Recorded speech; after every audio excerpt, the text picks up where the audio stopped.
और अगर ये सोचोगे खाली कि मैं सिर्फ बीजेपी को और शिवसेना को जो हराएगा उसके साथ रहूंगा, तो फिर वो जो है ना, वो सोचेगा काहे को इसके लिए पॉलिसी बनाने का, ये तो बीजेपी को हराने वाले को देगा, जब मैं उस काबिल होऊंगा तो मुझे अपने आप वोट दे देगा। ये सोचना बंद कीजिए। 23 साल से संघर्ष कर रहा हूं, 23 साल हो गया मुझे संघर्ष करते हुए। आप मालेगांव की बात कर रहे हैं। मालेगांव में जब बम ब्लास्ट हुआ था तो मालेगांव में बम ब्लास्ट में मरने वाले के परिवार वालों को 1 लाख दिया सरकार ने, क्योंकि मैं खुद बम ब्लास्ट के जुर्म में 1 साल जेल में रहा हूं और मैंने उस जुल्म को सहा है और देखा है। और मैं दूसरों की तरह से बुज़दिल और हिजड़ा नहीं था, मैं मर्द था, मर्द। मैंने मेरी बीवी से, मेरी मां बाप से कह दिया था कि तुम्हारा बेटा, तुम्हारा शौहर मर गया जिस दिन पकड़ा गया। अब जेल से आने के बाद इसकी नई जिंदगी नफे की है। नफे की जिंदगी कौन के नाम मैंने लिख दिया, मुझे बुझाओ तुम लोग, मैं इसका बदला लूंगा इंशाअल्लाह। लड़ रहा हूं उस दिन से आज तक, उस दिन से आज तक लड़ रहा हूं। तो मालेगांव में मरने वाले 32 लोगों, शहीद 32 हो गए, दर्जनों बच्चों के बदन के टुकड़े हवाओं में उड़ गए।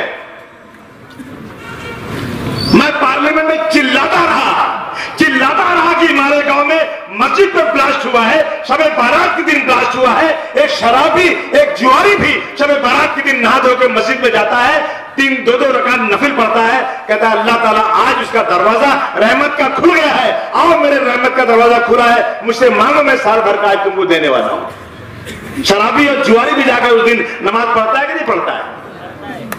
उसी दिन ब्लास्ट हुआ था। एक मौलाना मालेगांव से 450 किलोमीटर दूर नमाज पढ़ा रहे थे और इस एटीएस के चीफ ने, रघुवंशी ने, उसी को गिरफ्तार किया। मैंने कहा रघुवंशी से, ये नहीं हो सकता, वहां का 150 हिंदू हलफनामा दे रहा है कि ये मौलाना मेरे सामने 1:30 बजे नमाज पढ़ा रहे थे, ये मालेगांव में 1:30 बजे कैसे रह सकते हैं, जो 450 किलोमीटर दूर थे। नहीं माना रघुवंशी ने, गिरफ्तार कर लिया। चिल्लाते रहे हम लोग। मालेगांव के सारे उलमाए कराम, देवबंदी, बरेलवी, अहले हदीस, शिया, सुन्नी सब एक साथ हो गए और सबों ने 20 बार दिल्ली आए, मेरे फ्लैग पे आते थे। मैं एमपी था, पार्लियामेंट में खासदार था। मैं आर पाटिल के पास 50 बार गया कि सीबीआई इंक्वायरी करवा दो, सीबीआई इंक्वायरी करवा दो, शायद कि इनकी बेगुनाही मालूम पड़ जाए। सीबीआई इंक्वायरी हुई, कुछ महीने लग गया और सीबीआई इंक्वायरी जब हो रही थी हमने समझा कि अब दूध का दूध, पानी का पानी हो जाएगा। जब सीबीआई इंक्वायरी आई तो सीबीआई इंक्वायरी में भी यही आया कि नहीं, ये 9 लोग जो पकड़े गए हैं मुसलमान, यही ब्लास्ट के जिम्मेदार। मायूस हो गए हम लोग। अब क्या रास्ता बचा है? कोई रास्ता नहीं। एक लड़का हैदराबाद का जेल में बंद था और उसी बैरिक में, उसी जेल में असीमानंद नाम का भी एक बम ब्लास्ट का आरोपी बंद था। उस लड़के ने, महमूद नाम के लड़के ने, इतना इस्लामी अखलाकियात के मुताबिक असीमानंद एक ज़ईफ आदमी की इतनी खिदमत किया कि आरएसएस वाले के दिल में सोया हुआ इंसान जाग गया, शैतान मर गया, इंसान जाग गया। उसने कहा ये मुसलमान का बच्चा बहुत अच्छा है, इसकी कोई गलती नजर नहीं आती है, ये बेचारा मुझे बाप की तरह से आरएसएस वाला मैं होने के बाद भी ये मेरी कितनी खिदमत करता है। वो गया कोर्ट में जाकर उसने बयान दर्ज करा दिया कि मालेगांव का ब्लास्ट हो या मक्का मस्जिद का हो या मोडासा का हो या अजमेर शरीफ के दरगाह का हो, ये सारे ब्लास्ट मुसलमानों ने नहीं किया बल्कि भगवा ब्रिगेड ने किया। तहलका मच गया देश के अंदर। महाराष्ट्र में हम सब लोग, उस वक्त पृथ्वीराज चौहान चीफ मिनिस्टर थे, उनको लेकर दिल्ली गए और चिदम्बरम से मिले कि साहब अब इसकी इंक्वायरी कराओ। उसी दिन एनआईए बनाया गया। एनआईए की इंक्वायरी हुई, अल्हम्दुलिल्लाह सब के सब मालेगांव वाले छूट कर अपने घर आ गए, सब छूट कर आ गए। अब मुझे बताओ बीड़ के मुसलमानों, बताओ बीड़ के नौजवानों, मुझे बताओ कि जिसने 6 साल तक एटीएस के चीफ ने, यह हज्जाम नहीं था, दाढ़ी बनाने का काम सड़क पे नहीं करता था, यह आईपीएस अफसर था। बुरा लगेगा तो बुरा लग जाए, मुझे कोई फर्क नहीं पड़ता। क्या कर लेंगे मेरा ये, क्या कर लेंगे? तुमको हज्जाम काम नहीं रखा, तुमको रखा था आईपीएस मुल्क चलाने के लिए और तुमने 450 किलोमीटर दूर रहने वाले मौलाना को पकड़ा था और छूट कर आ गए वो लोग। और उसके बाद सीबीआई की इंक्वायरी हुई। सीबीआई ने कहा ये कसूरवार है, हमारे पैसों से उनको तनख्वाह दी जाती है। और आप उन मुसलमानों को जो बेकसूर हैं, उन 9 मुसलमानों की बात नहीं है, भारतवर्ष के 25 करोड़ मुसलमानों को आतंकवादी घोषित करने की बात कही। हमने कहा कि आप उन पुलिस वालों को सजा दो जिन्होंने बेकसूर पकड़ा। कहना चाहिए नहीं कहना चाहिए?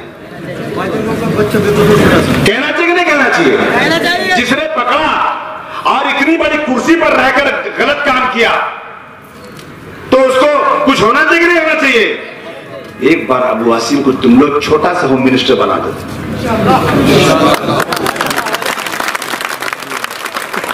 कोई होम मिनिस्टर बनना बड़ी बात है क्या?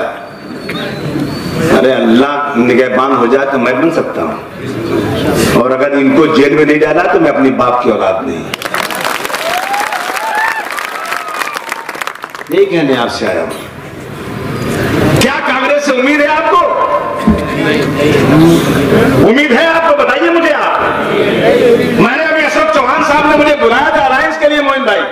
मैंने उनसे कहा, खुदा की कसम मैंने कहा कि ठीक है आप अलायंस करिएगा मुझसे, लेकिन मुझे एक वादा करिए कि 2014 के पहले जिन बेकसूरों को जेल की सलाखों में डाला है, एक बार कमीशन बिठाओ, इन सबको बाहर निकाल दो, तो मैं समझूंगा तुम साफ सुथरे हो, वरना समझूंगा तुम वही हो। और अगर अखबार वाले हो तो लिख दो कि चौहान साहब वोट लेने फिर से आ रहे हो। एक बात कह दो कि बेकसूरों को छोड़ देंगे तो मैं समझूंगा हाँ तुम सही हो, वरना मैं समझूंगा गलत हो। तो मुझे खुशी है अखिलेश यादव जी ने अपने मैनिफेस्टो में लिखा था कि जिस दिन मेरी सरकार बनेगी, यूपी में दहशतगर्दी में जितने मुसलमान पकड़े गए हैं मैं सबका कमीशन बिठाऊंगा। अगर कमीशन कहता ये बेकसूर है मैं इनको छोड़ने का ऑर्डर कर दूंगा। और खुदा की कसम अखिलेश यादव ने ऑर्डर कर दिया था ऑर्डर। जब वकील पहुंचा लेकर के फैजाबाद कोर्ट के अंदर कि इन केसेस में ये लोग बेकसूर हैं, इनको छोड़ दिया जाए, मुकदमा उठाने का ऑर्डर देती है सरकार, तो फैजाबाद के कोर्ट के सारे वकीलों ने हड़ताल कर दिया। पूरा कोर्ट बंद 4 दिन तक। और मुझे अफसोस है कि हैदराबाद की फैजाबाद कोर्ट का वकीलों का जो लीडर था मुसलमान था, हड़ताल कर दिया, कोर्ट चलने नहीं दिया, 4 दिन तक कोर्ट बंद। तो जज साहब कहते हैं कि ये सेक्शन जो है ये सेंट्रल गवर्नमेंट का है, इसलिए अखिलेश यादव की एप्लीकेशन को मैं रिजेक्ट करता हूं और मैं इनको नहीं छोड़ूंगा। अशोक चौहान तुम भी तो बात करो ये काम, तुम देखो तुम क्या करते हो। आज बीजेपी की हालत क्या है? ये झूठ बोलकर बैठी हुई जनाब, मैं इनके बारे में कोई गलत बात तो नहीं कहूंगा, लेकिन ये जरूर कहूंगा कि अब आपका दिन भर गया है। एक मसला धोबी का कुत्ता घर का ना घाट का।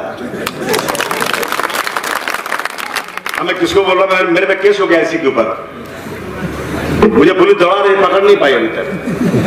मेरा पकड़ने की कोई हिम्मत नहीं, पकड़ेंगे तो डरते हैं कि कुछ गड़बड़ न कहीं हो जाए। तो अब इनका दिन भर चुका है। अब ये जो है इनका जुल्म जाति की कहानी जो है पूरा देश देख चुका है, सब सुन चुके हैं। आप चाहे हिंदू हो या मुसलमान, इस देश में लोग अमन और चैन चाहते हैं। गाय और बैल के नाम पर ये लोग अब बेवकूफ बनने वाले नहीं हैं। मैंने तो हाउस में कहा था कि कभी भी गाय और बैल की स्लॉटरिंग बंद नहीं होगी, ये नोट कर लो। खड़े हो गए सब, बोले क्या बोल रहे हो? मैं बोला जो बोल रहा हूं वही बोल रहा हूं, सुन तो लो।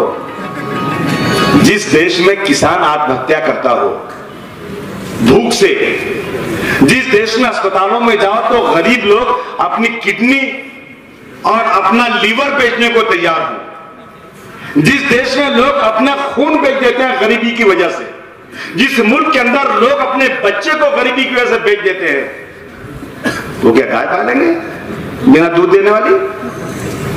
क्या बैल पालेंगे जो खेती नहीं कर पाएगा? अरे बच्चा बेच रहे हैं तो गाय बैल को बेचेंगे नहीं बेचेंगे? और जब बेचेंगे तो कटेगी।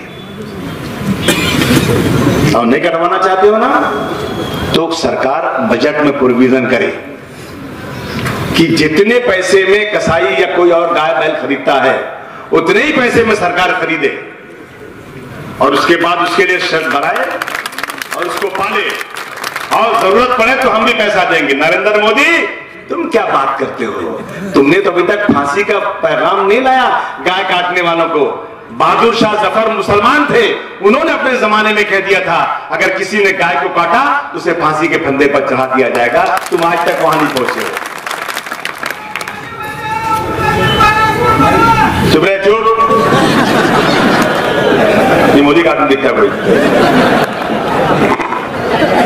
अब फकत शोर मचाने से कुछ नहीं होगा, अब फकत शोर मचाने से कुछ नहीं होगा, सिर्फ होठों को हिलाने से कुछ नहीं होगा। अब फकत शोर मचाने से कुछ नहीं होगा, होठों को हिलाने से कुछ नहीं होगा। जिंदगी के लिए बेमौत मरते ही क्यों हो? अहले ईमान हो तो शैतान से डरते क्यों हो? अहले ईमान हो तो शैतान से डरते क्यों हो? तुम भी महफूज कहां अपने ठिकाने पे हो, बाद इखलाक तुम ही लोग निशाने पे हो। एक मशवरा दे रहा हूं, अमल करोगे? सारे गम, सारे शिकवे, सारे गिले भुला के उठो। सारे गम, सारे शिकवे, सारे गिले भुला के उठो। दुश्मनी जो भी आपस में उसे भुला के उठो। दुश्मनी जो भी आपस में उसे भुला के उठो। अब अगर एक ना हो पाए तो मिट जाओगे। अब अगर एक ना हो तो मिट जाओगे।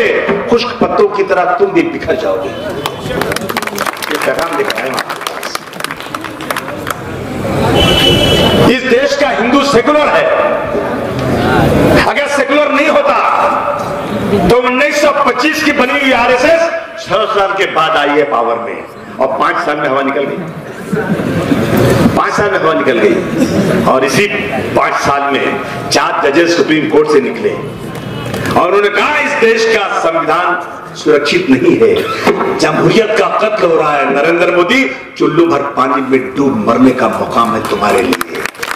लेकिन तुम बहुत मोटी चमड़ी वाले हो, बहुत बेहया हो।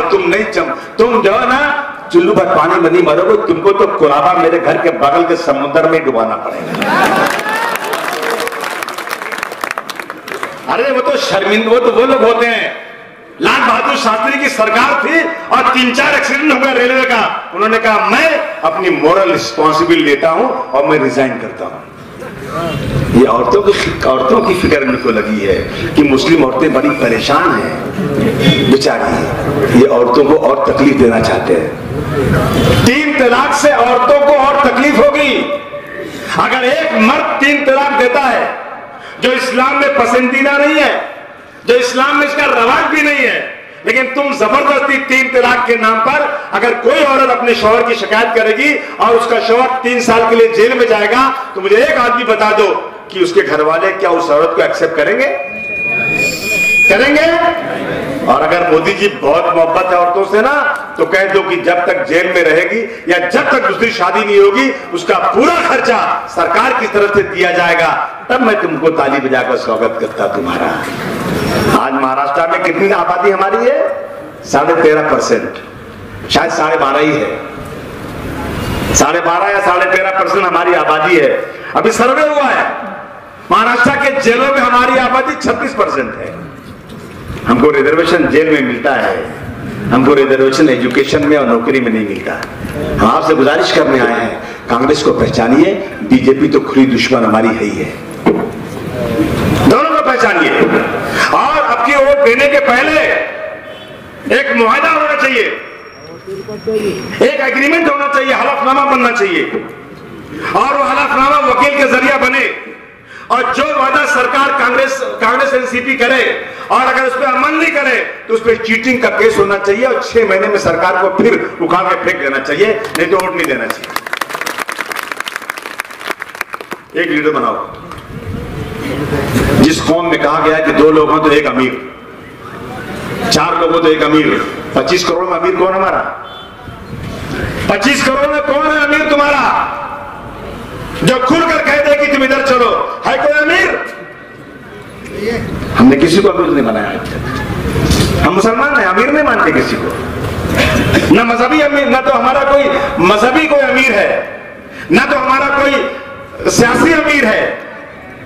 कौन बेराह रवा चली जा रही है।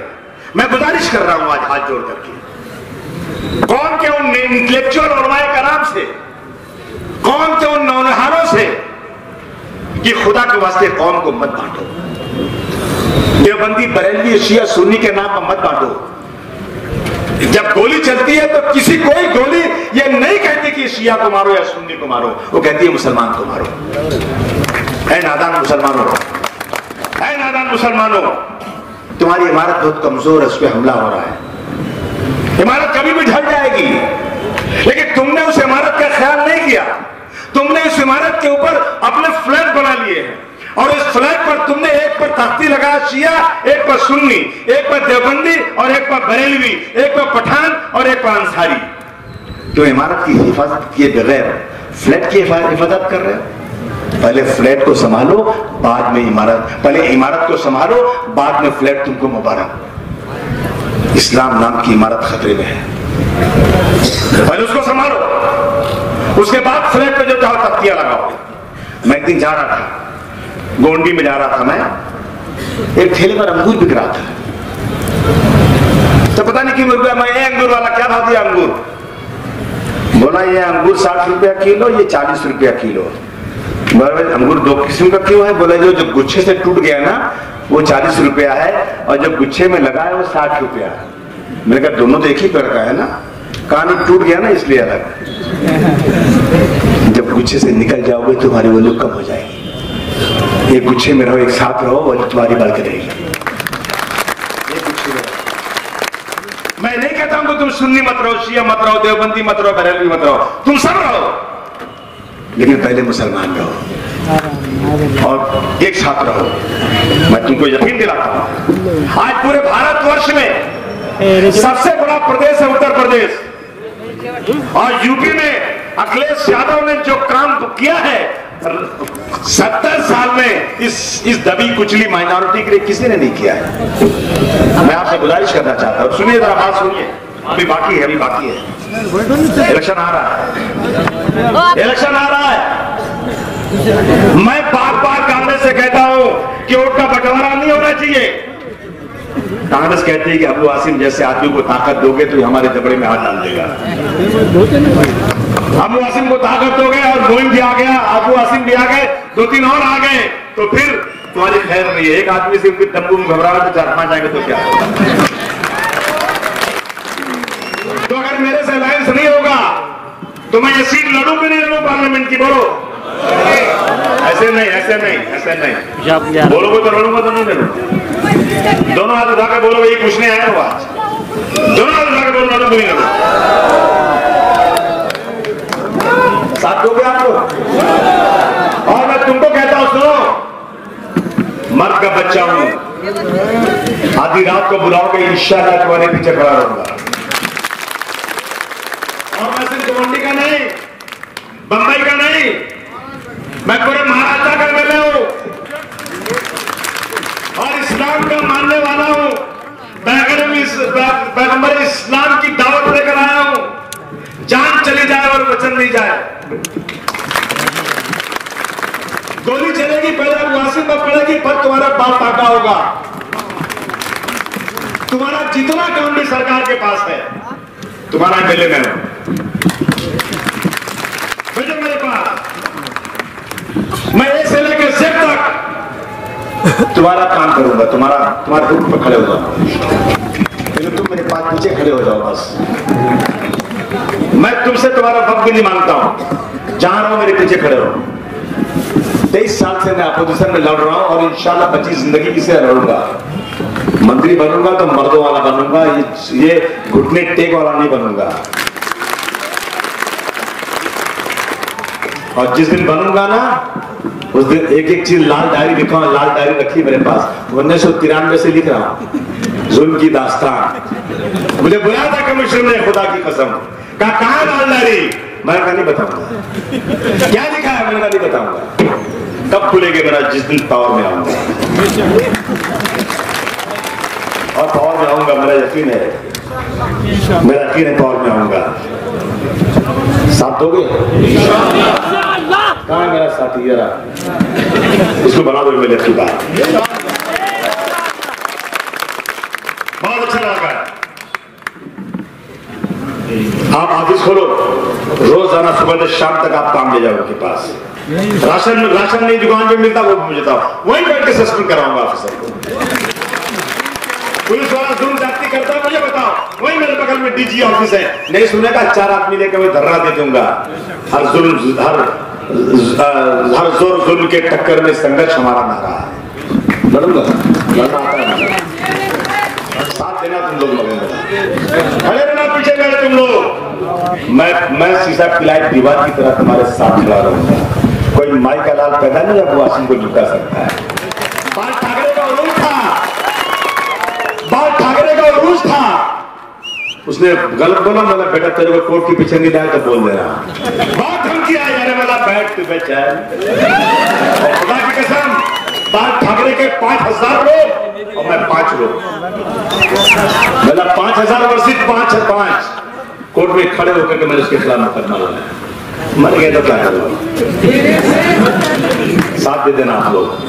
बहुत शुक्रिया आपका, आपके शहर में है, आपने बड़ी इज्जत के साथ पूरा, इंशाअल्लाह बंबई में आपका घर है, कभी भी आइए आप लोग, मुंबई कोई भी आइए। कोलाबा में रेडियो क्लब है, ताजमहल होटल गेट ऑफ सबको मालूम है, किसी को पूछना, बहुत मशहूर है वहाँ पे। कोई मूंगफली वाला, सब्जी वाला, टैक्सी वाला बना अबू आसिम के लिए चल रहे आएगा। आप आइए, मुंबई में आपका घर है, आधी रात को कोई भी काम होगा, और मुंबई में वैसे आइए जैसे आप यहाँ रखे वैसे मुंबई में घूमिए आप लोग, कोई आपकी तरफ काम देख नहीं सकता, मैं हूँ आप